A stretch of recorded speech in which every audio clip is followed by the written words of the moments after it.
Dragi prijatelji, gospod župan, hvala, ker ste prišli.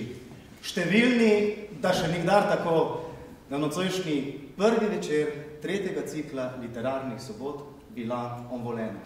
No, nocoj je Bilan dvakrat obdarovan. Imamo čast, da je med nami tista, ki jo je žirija za nagrado Žarmen Bomo ravnokar oblikovala za njen roman Dežela naveličenost. Očarljiva in skrivnostna Nathalie Oppenheim.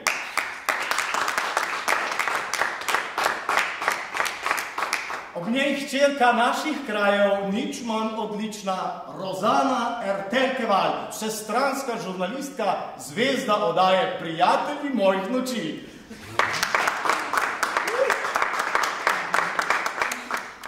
Vse, kar napišemo, je gotovo povezano z našim življenjem. Ampak pisava postane tedaj, ko se od tega odmaknete, ko ne gre več za vašo lastno izkušnjo, temveč za življenje samo. Jezik naredi resničnost. Pa jo tudi spreminja. Ne, vtelesi jo. Vse se začne z imenom, a ne nekdo, ki ne bi imel imena. No, recimo, nekdo, ki nima imena na grobu. Ni obstajal.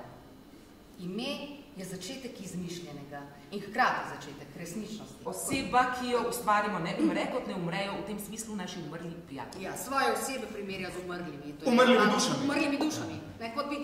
Kot bi spet zanetili plamene bežnih življenj, ki nimajo prihodnosti, kot bi spet nasilno... Ali mislite, Nathalie, da imajo vaše osebe prihodnost? Ja, mislim, da imajo prihodnost. Kot je resnični mrtveci, žal, nimajo. Srce knjige, zametek knjige je par, ki se je znašel v slepi ulici. Ona ne zmore več nežno pogledati. Nathalie, svoje osebe branite kot prava lvinja? Ne, nikogar ne branim, ampak ne dovolim si reči, da v deželi naveličenosti z moškimi grdo ravnam. Ne ravno prizanesljivo. No, kar je isto. In predvsem si ne dovolim reči, da svoje moške enako obravnavam. Trije različni moški so in trije različni načini gledanja na njih. A se pa že opomnili na to? Na kaj? Na tole vašo, recimo, neprav dobrohotno obravnavo moških značajev? A ja, v bistvu me sprašujete, če se za to razbuljam. So mi rekli, ja. Nočete postati parazitski komentator lastnega dela. Ja, zato ker avtor ni najbolj poklical. Zakaj ste torej pristali, da se pridete pogovarjati z nami? Tako rekoč, nikdar vas ni videti na tovrstnih srečanjih. Ne hodite na knjižne sejme, ne podpisujete knjig, ne iščete kdo ve kako stika s svojimi bralci. Ampak človek bi pa mislil, da je pisanje kljub vsemu iskanje stika. Ja, ampak ne stika. Ne stika. Hočem reči, seveda, ne fizičnega stika. Aha, nobenega fizičnega. Ne, pa nisem rekla nobenega fizičnega stika, oprostite, zveni pa res kot... Mislim, težko je zaobjeti naravo stvari. Skratka, ne trudite se, da bi spletali vezi. Ne. Ampak pristali ste, da pridete sem. Ja, pristala sem.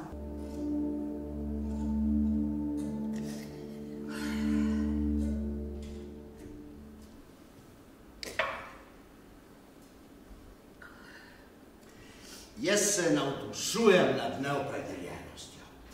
In ne mislim, kot nekateri moji kolegi, da je neopredeljenost apolitična. Jaz mislim, da je neopredeljenost na mestnem nivoju, seveda, pravo gibanje. Član ene stranke sem, Nathalie, dovolim si vam reči, kar Nathalie. In moja stranka je stranka moje občine. To je stranka Bilan Onvolena. Moja ideologija je rodna gruda in blagostanje prebivalcev. To je, bom rekel, precej naporna drža, oziroma pozicija. Takoj, ko izstopiš iz antagonizma črni in rdeči, se znajdeš v žaklju drugi. Nathalie, kako pa gre? Čisto povoženi ste videti, levica. A si jo ti, Žan-Luk, takole zdelal? Jaz, da bi koga zdelal. A sem vas zdelal, Nathalie? Ne, zabavala sem se. No, vidiš, ti si jo zdelala svojo inkvizitorsko pametjo. Nenasitni ste vi, žurnalisti. Žurnalist ni prava beseda, gospod župan. Rozana je zaupnica ljudi peresa. In muza, če sem prav slišal. In muza. Včasih. Z otroštva se poznate. Je vse v redu? Z mano? Perfektno. Ja? Jaz se bojim, da nisem sposobna napisati ničesar takega, česar ne bi potem z grozo prebrala. Tako da, Jean-Luc. Rozana, zgodbo imam za vas. Prijateljica, pisateljica, ki jo poznate, je večerjala pri meni in ves večer so se pogovarjali o žalostnih, duhamornih rečeh.